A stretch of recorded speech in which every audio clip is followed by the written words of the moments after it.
tunaondoka. Tunaondoka tena. 1, 2, 3. Tunaondoka twende.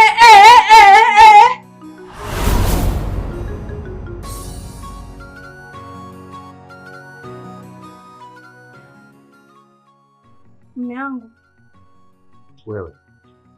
Wewe si mjamzito? Asa unawezaje kufanya hivi?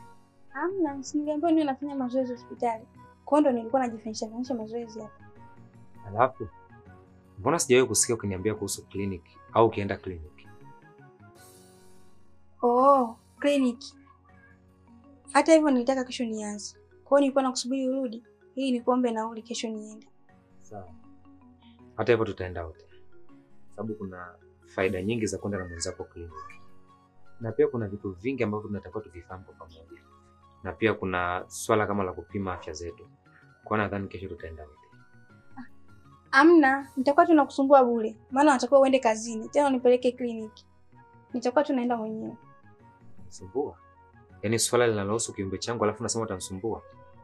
Siwezi nikaa na mambo mengi hadi kushindwa kudili na kiumbe changu. Kwa nadhani kesho tutaenda wote. Haya sawa. Hamna shida. Mimi nilisema tu hivyo, nilihisi kwamba nitakupotezea muda wako. Lakini hata hivyo umenizilishia kuwa wewe ni baba bora ambaye unaweza kumlinda na kumjali mtoto wetu. Na pia sijafanya makosa kumchagulia mwanangu baba ambaye ni wewe. Nakupenda Abdul.